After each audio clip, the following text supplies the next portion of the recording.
5 of them were South Africans, Bob. Is that right? Yeah. Yeah, it's kind of strange. You know, you don't hear too much about it. I mean, you hear it every once in a while on the other media, the media that isn't connected to all of the other alphabets. And, you know, you hear that, but I haven't heard anybody actually verify that. Now, I noticed on the 24th we had 4 more banks that went under. And now Citibank and Bank of America are talking about asking for more money. Any ideas on how much money they're going to need? Well, they probably won't need much. Probably $500 billion each. Yeah, you did a piece, and thanks for your call, Steve. Appreciate it. Yeah, Bob, when we get back from the break, I want you to tell the fine folks out there how they stronged arm Bank of America. 800-313-9443, second hour of the Intel Report coming up, and we didn't give the Bob Chapman deal of the day. Robbie, what is it? Chapman deal of the day, German marks, $248, just shy of a quarter of an ounce, 0.2304. If you order 20 or more, which is $4,960, you will receive your subscription to the International Forecaster and a fine ceramic mug, courtesy of RBN. All right, folks, that's the best insurance that you're going to get. Second hour coming up. 800-691-7898 if you'd like to call Robbie on that. We'll be right back. We're back, ladies and gentlemen. Hour 2 of the National Intel Report on this 28th day of April 2009. Already a quarter of the year gone. A quarter. Let me see. No, a third. Third? Yeah, a third of the year gone already. At any rate, in case you're just tuning in, and I want you to hear this, because, folks, I'm telling you, this is the only insurance policy you're going to get. You know, Bob Chapman is saying that Dow is going to go below 5,000, probably to 4,000 and some change. Insurance companies are going to go out of business. There's going to be a lot of commercial entities going out of business. But your insurance policy, who's bailing you out? Ain't nobody bailing you out. You bail yourself out. If you've got anything out there at all to cash in, put it into gold, because that is going to move, and when it moves, boy, I can just hear the belly aching now. Well, I can't afford $1,800 or $2,000 an ounce. Hell, we were telling you to buy it when it was $400 and $500. I was telling people to buy it when it was $300. So I don't want to hear you people crying the blues that I can't afford it because it's $2,000 an ounce. Buy it today. $49.60, 20 German marks. Those are almost quarter-ounce German marks. What's the year on those, Robbie? Well, if you're lucky, and I don't know what significance this is, but the German 20 mark, they stopped minting it in 1913. That special date. Let me see, 1913 in this country. Oh, the start of the Federal Reserve, the start of the federal income tax. Oh, and that's right. It was the birthday of the ADL. They started minting in 1890 and ended in 1913. Jeez, that's amazing. Robert Chapman. I'm listening. Bank of America CEO Ken Lewis. What did Uncle Helicopter Ben do to him? Well, they told Ken Lewis that even though you don't want to, you're going to buy Merrill Lynch. And you're going to take all of that terrible debt. And if you say anything, we'll fire you and we'll fire the board. And he sacrificed the taxpayers by not having the guts to come out and tell the public the truth. He is not a good person. And his whole life has been that way.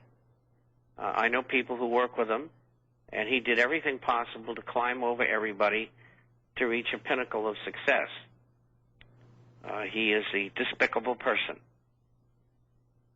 Now, but what did they tell them? I mean, didn't they threaten to fire the board if they didn't do this merger? That's what I said. Yeah. He and the board. Yeah. So isn't that tantamount to extortion? It is extortion. But we don't prosecute crimes anymore against government or against the anointed illuminists. There's two sets of justice, one for them, one for us. Occasionally they get fined. Oh, incidentally, 2 weeks ago we were supposed to have the decision on how long Mr. Madoff was going to spend in prison. I haven't heard anything. No, but they sure shut the door with discovery of who else was in on the scam by him pleading out. I mean, he didn't even have to stand trial. He just raised his hand and said, hey, I'm guilty. I'm protecting my friends. And there were hundreds of them, including the SEC, people within government. This is a CIA operation just like BCCI and Nugan Hand, the Iran-Contra deal. Where's my flute? We'll get a snare drum. It's time for the revolution. We'll be right back.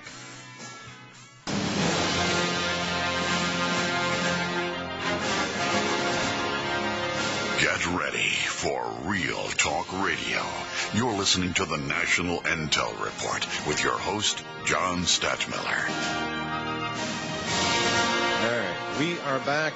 Let's go back to the phones. 800-313-9443. Randa in Florida. Hello, Randa. Hi, John. I just wanted to thank all three of you. Sorry.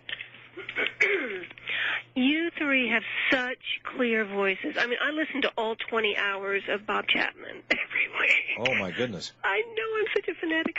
And every day I listen to Robbie Noel, and every day I listen to you. And I just want to thank you guys. You're so good.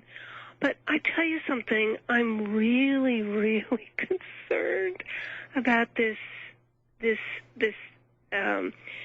BS pandemic. I mean, this swine flu or whatever it is. I really think, I mean, it's up to a level 5 now. I think they're going to declare a level 6, and at that point, it's going to be forced inoculations. I think they're going to do a lockdown in America on Friday. They try to give me the needle, I'll give them the lead. I know. I know, yeah. But, I mean, I'm really getting concerned. Well, because of all... simply because of the take the mainstream media is taking on it. Well, and you know what? Manufacture a crisis, and let's have forced inoculations, and then we can tie up the airwaves for another 2 to 3, maybe 4 weeks on that deal. And by that time, the bankers would have stolen everything. So, let's do that. Well, the thing is that because of voices like you guys and Hisham Talawi, things are not going very well for the Illuminists.